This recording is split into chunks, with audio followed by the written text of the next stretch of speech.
Good evening and thanks for joining us. Anyone driving around the north side of the city could likely smell some home-cooked ribs from a mile away, as there is no shortage of meat down at RibFest.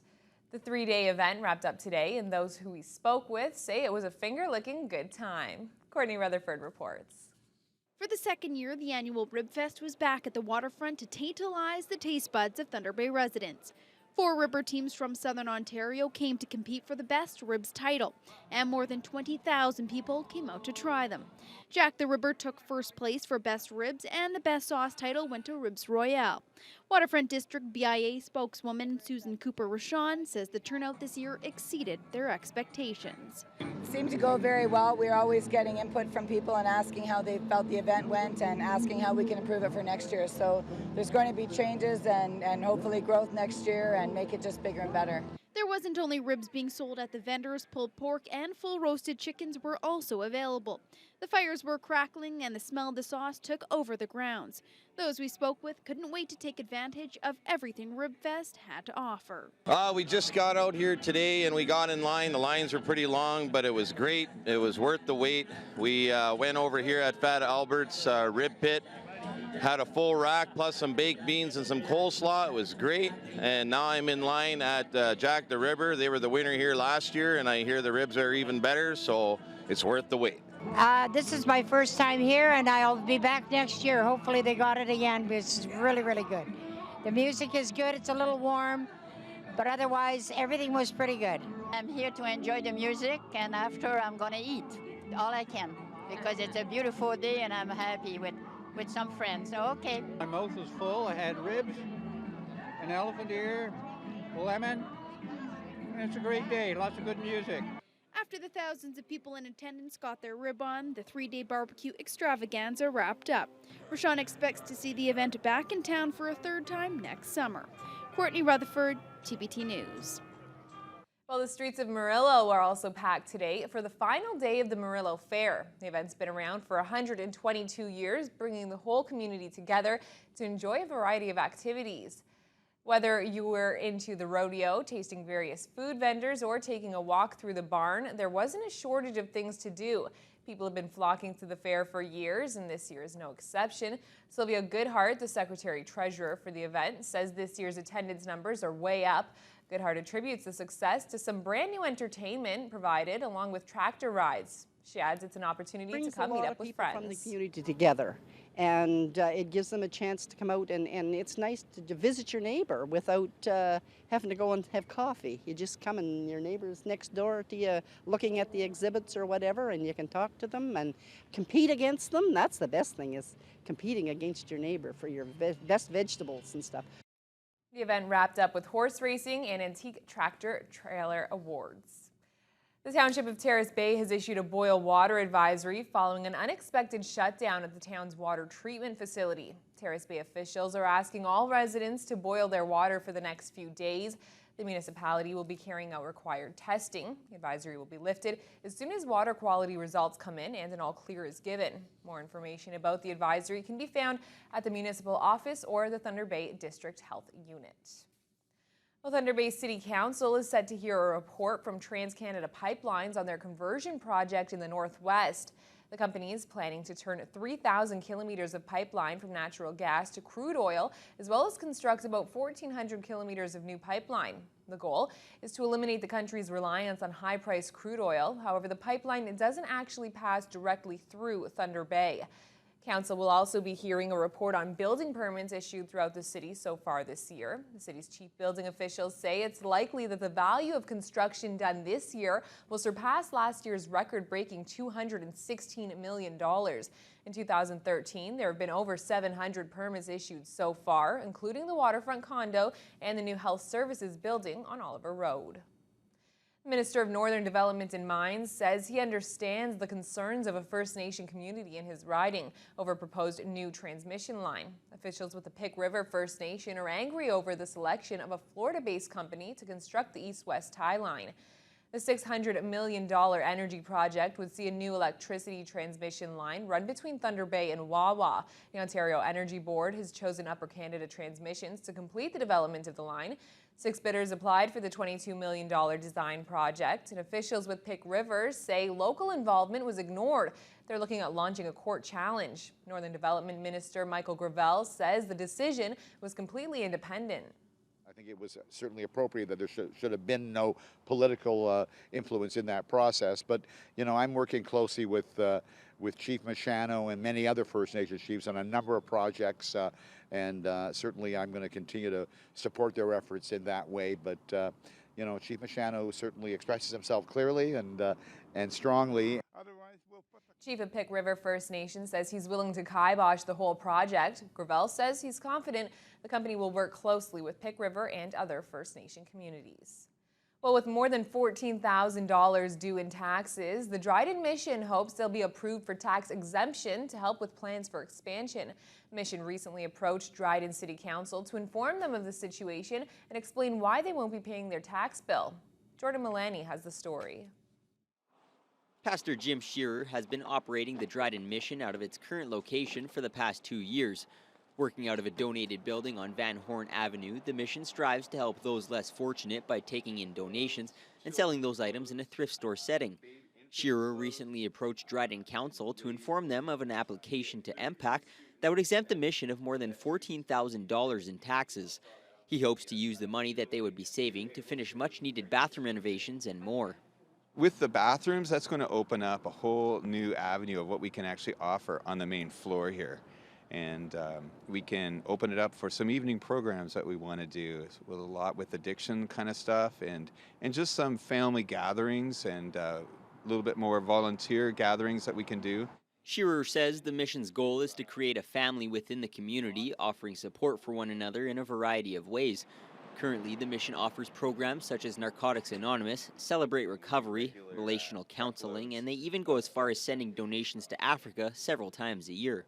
Next summer, we want to be able to build a kitchen. And so with the kitchen, we want to be able to open it up in the fall of 2014 as a cafe. And with that cafe, the revenue that we create, if there's some available with that, we want to be able to put that towards the men's shelter here at the Dryden Mission. Shearer also discussed issues with residents dropping off garbage in their donations, causing the mission to incur additional landfill costs on top of their own. Dryden Mayor Craig Nuttall says the discussion will go to the Finance Committee, which will need to consult with MPAC to ensure the right decision is made.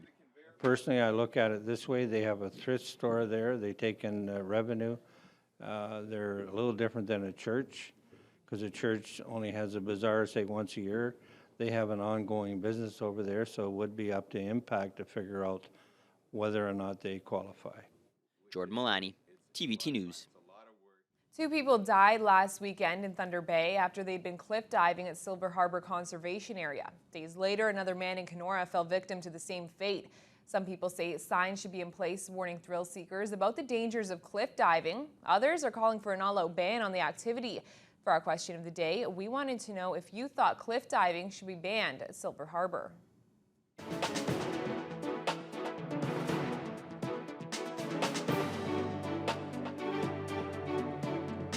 You know, I would really think he should.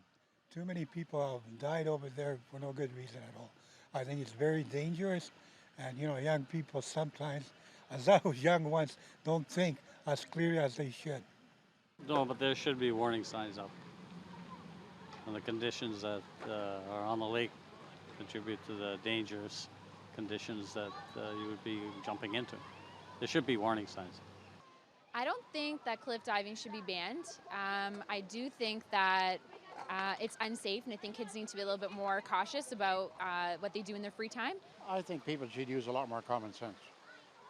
Seriously, because a friend of mine was involved with the rescue, and it's unfortunate that it happened. Extremely unfortunate, but I don't think it should be banned on account of some people not thinking first.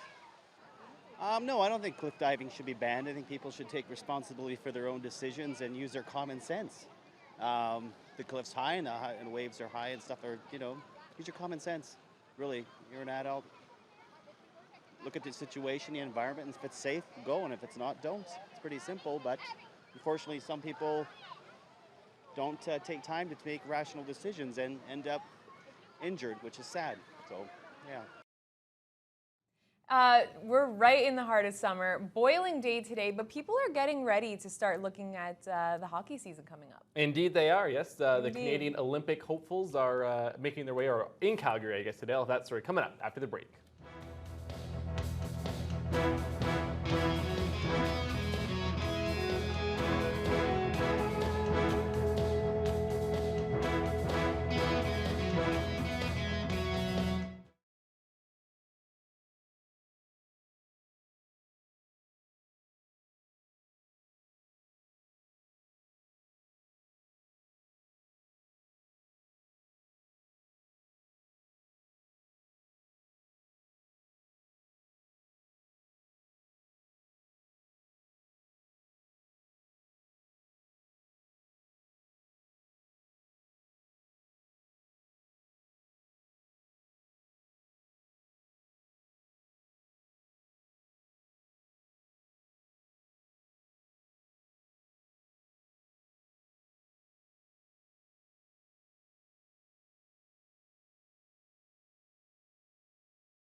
NHLers headed to Calgary today for a little bit of a meet and greet. Indeed, yes. Indeed. See, she just got me. She just told me I was making that, saying Indeed, that he word says it all a the lot. time. Anyways, let's go. The Sochi Games are still months away, but it's never too early for hockey fans to debate the question, who should make Canada's men's Olympic hockey team? Today, the candidates were in Calgary for off-ice meetings. The players will take part in a bunch of activities, including a round of golf, but nothing will happen on the ice because insurance was too costly. Regardless, let the speculation begin. Peter Armstrong has more. It was the most watched television event in Canadian history. An astounding 26.5 million people in Canada watched the gold medal game in Vancouver. 80% of Canada's population on tenterhooks through overtime until this.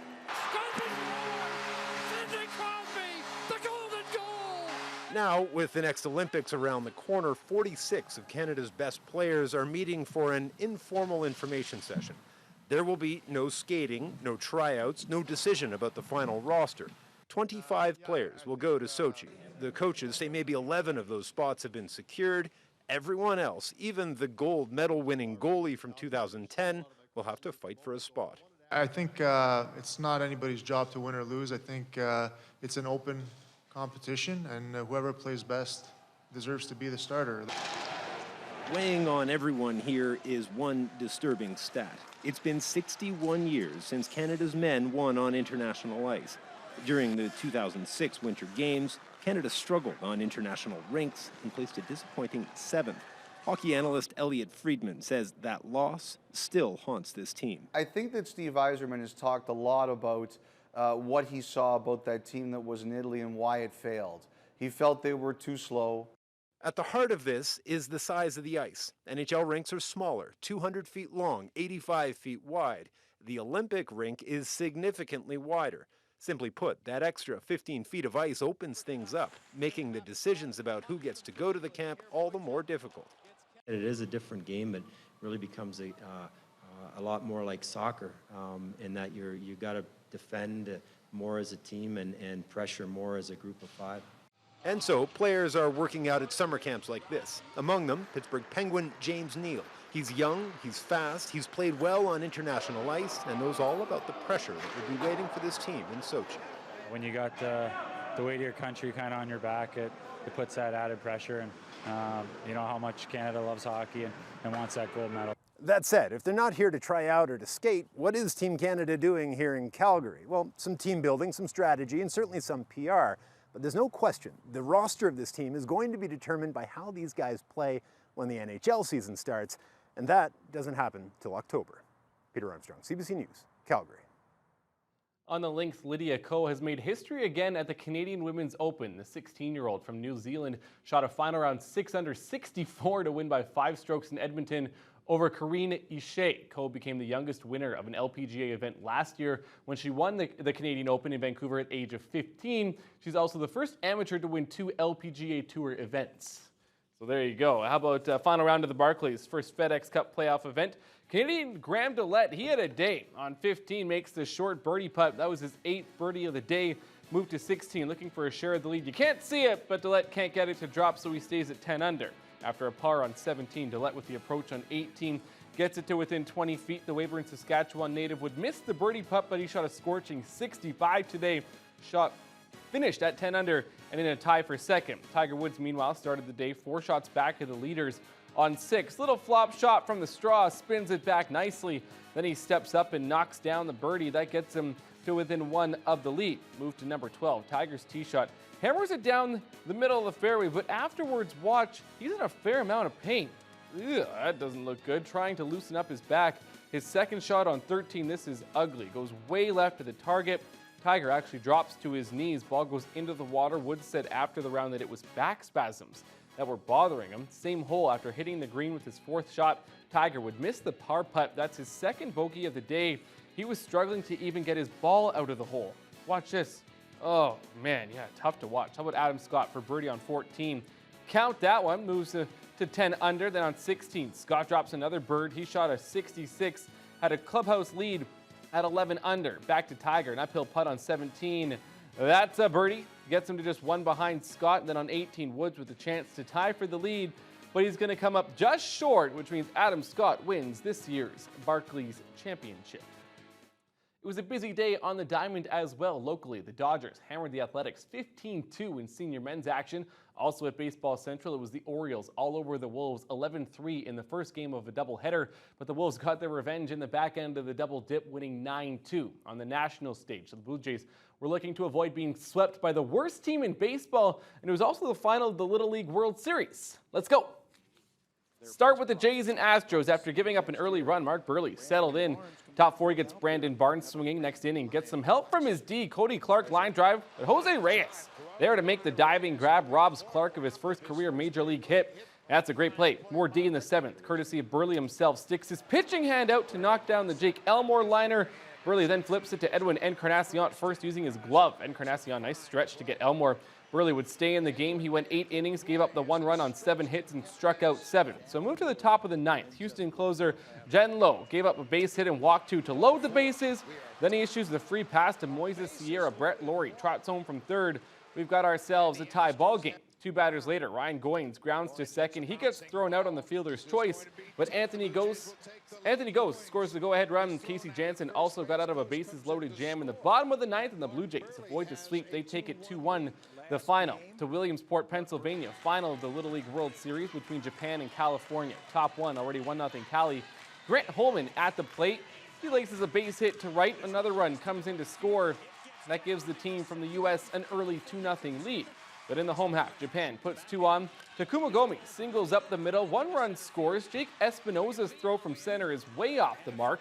That allows another run to count. Japan ties the game at 2 apiece. Same inning, Espinosa makes up for the earlier throw. Another single up the middle. Gomi trying to score from second, but Espinosa with a rocket to the plate, and Gomi is DOA to end the inning. Bottom 3. Shunpei Takagi gets into the Holman offering, and it leaves the ballpark in a hurry. The solo shot is Takagi's first of the tournament. He's excited. Also runs around the bases in quite a hurry. There you go. Japan up 3-2. Top 4 after getting hit in the head by a pitch earlier in the game. Giancarlo Cortez shook it off, stays in there and delivers a single with the bases loaded. 2 runs come around to score. That restores California's lead. It's 4-3, and Cortez is pumped. There you go. Bottom 5. Takagi at it again, smashes another pitch, this time to straightaway center. Also clears the fence. His second long ball of the game is another solo shot. We're all tied up again. It's 4-4. Later in the inning, runners on second and third. Rusi Hiroki with a hot shot down the line. Ball goes all the way to the corner. Both runners score on the RBI double. Japan is back in front.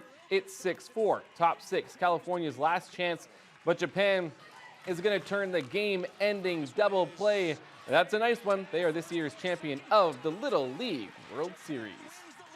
A huge upset in the Premier League today as Cardiff upset Manchester City 3-2. Fraser Campbell scored twice to give Cardiff a win over the 2012 champions. It's the Welsh capital city's first win since being promoted to the top flight league. And Olympic short track medalist Simon Cho of the U.S. has received a 2-year suspension from the International Skating Union after admitting he tampered with the skates of a Canadian rival. The suspension runs through October 2014, which means Cho will not be eligible to compete at the Sochi Olympics. Yeah, it's a bit of a weird story, that's for sure. He actually tampered with Oliver Jean's skates at the 2011 World Track Championships. Not good. That used to happen in figure skating when I competed. Wild, yeah. Not a cool thing to do. We'll have weather after the break.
Before we get to the temperature today, let's talk about that thunder that was going on midday. It's pretty wild. Pretty wild. Depending on where you are, you might have got rained on like some of us did. And others did not, because I was at my house and Mom and I were sitting there, and it was I was like a few streets away and nothing happened. covered, poured, drenched. Not a drop of rain in my neighborhood. Yeah, so. horrible. Otherwise, we hit a high today of 32, 31 with the 40 humidex something 41. crazy. Hottest day so far, our low was 21. Can you believe it? With a humidex of 28 at that Still time. freaking hot out there. Still, it is very hot. Good call. Let's see what's happening across the country. Vancouver right now is at 18 degrees. Let's just move along then. We'll go into Edmonton, 15 degrees under mostly clear sky. Calgary, 16. Saskatoon, 23. Regina right now is at 19. Winnipeg, 21. Churchill sitting cool right now, just above the 10-degree mark with some cloud. Heading into Ontario, Toronto's at 23. Ottawa, Montreal, seeing a little bit of rain there at 17 degrees. Was raining as well throughout the day today in Toronto. Quebec City's at 18 degrees with some more rain there. Fredericton, 13. Halifax, 14. Charlottetown, 15 under a mostly clear sky. And St. John's sitting cool as well at 11 degrees under a mostly cloudy sky. Our region overnight, expect temperatures again to be quite a bit above seasonal. We should be seeing 8 degrees for this time of year. We're in the mid-teens throughout the majority, or throughout the whole part of the region actually. We're going to see a little bit of rain in the Fort Frances Atikokan area. Otherwise, mostly cloudy skies throughout the region. For tomorrow, expect to see again a little bit of rain across the North Shore and close to the border there. Temperatures up close to 30 degrees. Greenstone, can you believe it? The cold spot at 25 degrees. Otherwise, Fort Frances, warmest spot at 32 for tomorrow. Our city right now, 22 degrees, mainly cloudy. We do have a humidex of about 29 still right now. The wind's coming out of the east-northeast, 6 kilometers an hour. Overnight, we're going to go down to 17. Some clouds. It's going to be a little foggy. That'll carry on into the morning, but it should clear out by the time that we hit mid-morning. Expect to see a mix of sun and cloud tomorrow. 30% chance of showers Tuesday. Humidexes throughout the week are going up into the 30s, and otherwise temperatures mid to low 20s. So Beautiful temperatures. beautiful temperatures. Summer finally came at the end of summer, but Getting it's here, there. and I'm not complaining. Like a week and a half away from the start of school. Can Yeah. you believe that too? It's wild, definitely. Yeah. That is all the time that we have for tonight. Thank you very much for watching. We'll see you again tomorrow on the News Hour at 6.